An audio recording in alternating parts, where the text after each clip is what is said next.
Picture this. You pay your credit card in full every single month. You never miss a payment. You never pay interest. You do everything the financial advisors tell you to do. And then one random Tuesday, you get a notification on your phone saying your credit score just dropped 30 points. No missed payment. No new debt. No identity theft. Just a drop out of nowhere. If this has ever happened to you, you are not alone, and you are not crazy. The system is doing exactly what it was designed to do. You just were not given the instruction manual. Today, we are going to change that. By the end of this video, you will understand why your score drops even when you do everything right, and more importantly, exactly what to do about it.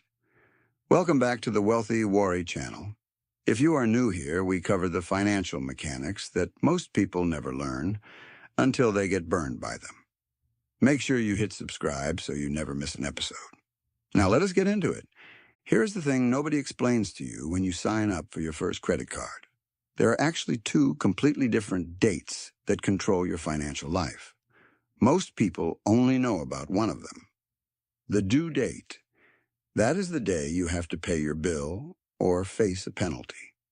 But there is a second date hiding in the background that has far more influence over your credit score than most people realize.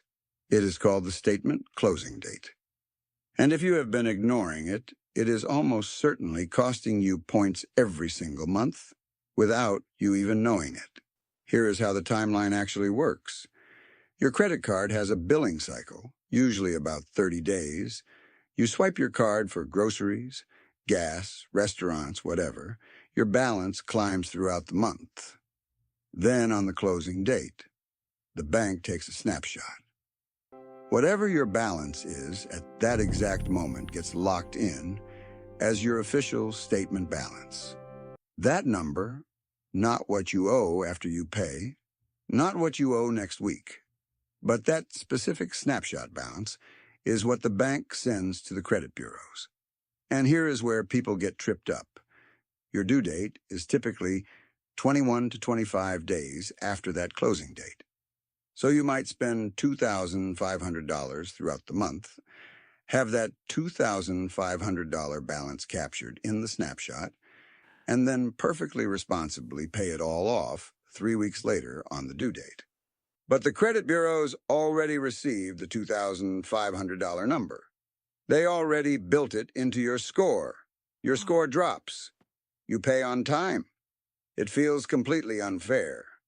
And that feeling makes total sense because nobody explains this to you up front. Now let us talk about why this matters so much. You might be wondering how much can one number really affect your score? The answer is a lot more than you think. Your credit score is broken down into several categories. Payment history is the biggest slice, sitting at 35%, but right behind it, at 30%, is something called amounts owed.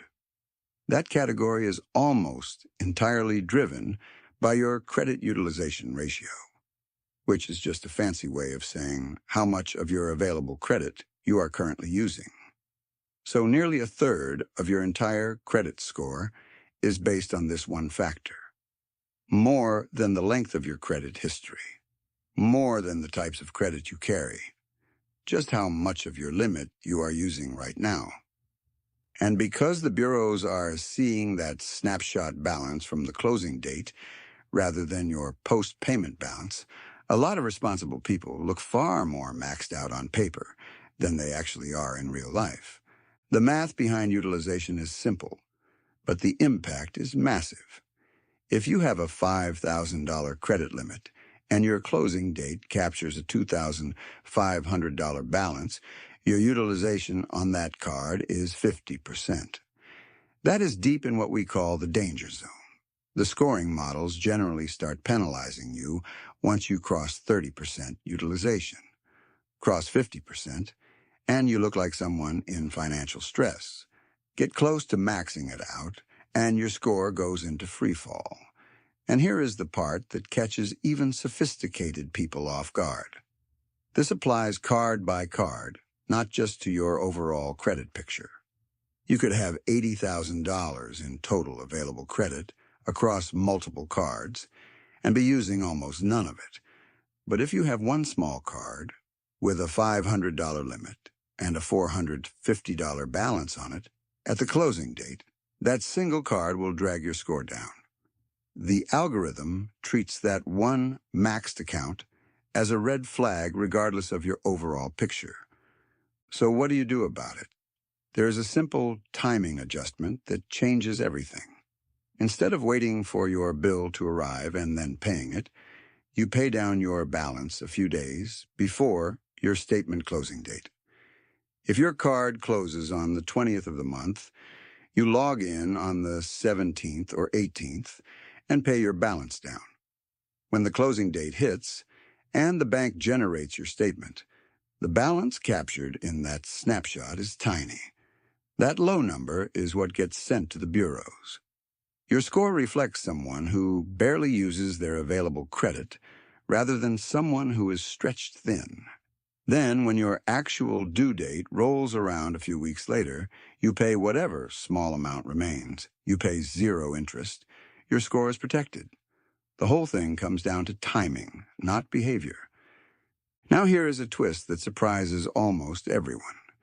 You might assume that the best possible outcome is to have zero balance reported every single month. If low utilization is good, zero must be perfect, right? Actually, no. Consistently reporting a zero balance across all your cards can slightly work against you. The scoring model is designed to evaluate how you manage debt. If there is never any debt to evaluate, the algorithm has nothing to work with. It is like applying for a job with a completely blank resume. The absence of information reads as slightly risky. Data from high credit scores, people in the 850 range, shows that they typically carry around 4 to 7% utilization, not zero. They show a small balance to prove they are actively and responsibly using their credit. There is a specific strategy built around this insight. It goes by the name all zeros except one, sometimes shortened to AZEO.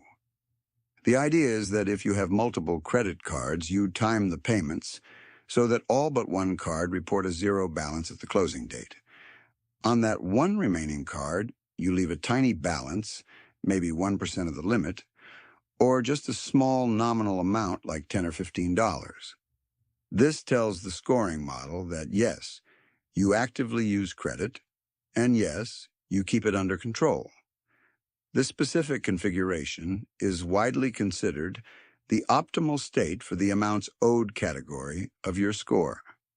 Before we keep going, drop a comment below if you have ever experienced an unexplained score drop.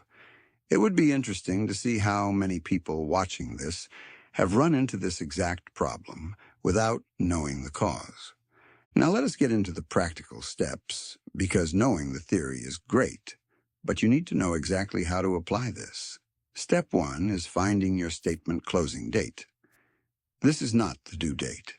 You may have to dig into your account and actually look at a past statement, PDF, to find when your billing cycle ends. Once you have that date, put it in your calendar as a recurring monthly reminder, set 2 or 3 days in advance. You need that buffer because bank transfers are not always instant, and you want your payment to fully post before the closing date captures your balance. Step 2 is calculating what to pay. On your reminder day, log into your account and look at your current balance. Figure out how much you need to pay to bring that balance down to roughly 1% of your credit limit, or just leave a small flat amount if that is easier to manage. Submit that payment manually. Do not rely on auto pay for this because auto pay is calibrated to the due date, not the closing date. Step 3 is letting the statement close. Once the closing date passes, check your statement to confirm the low balance was captured. That is the number flying off to the credit bureaus. Step 4 is cleaning up.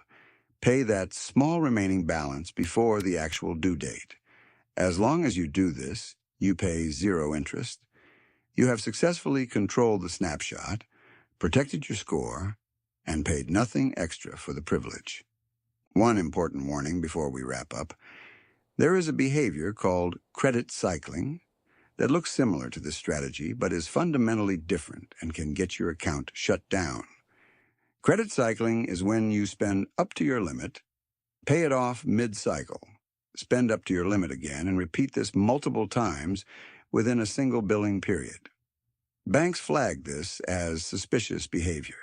It essentially means you are pushing far more transaction volume through a card than your approved limit suggests you should be carrying.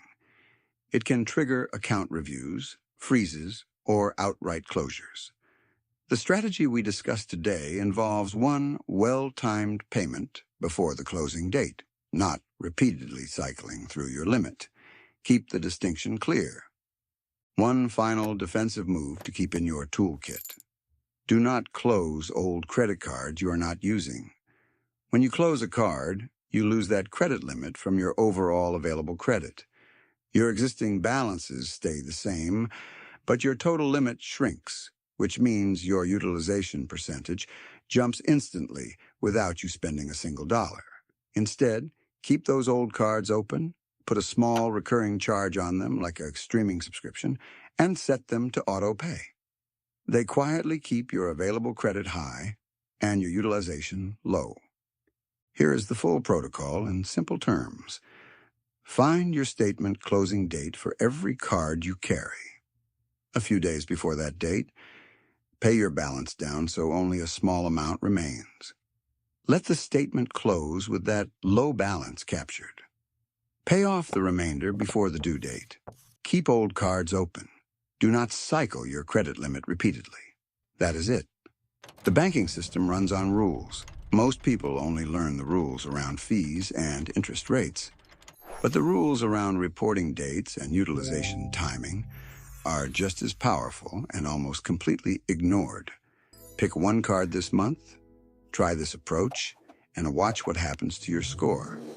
If you see a jump, come back and leave a comment telling us how many points you gained. That data helps everyone here. And if you found this video useful, the next one is already waiting for you on the Wealthy Worry channel. See you there.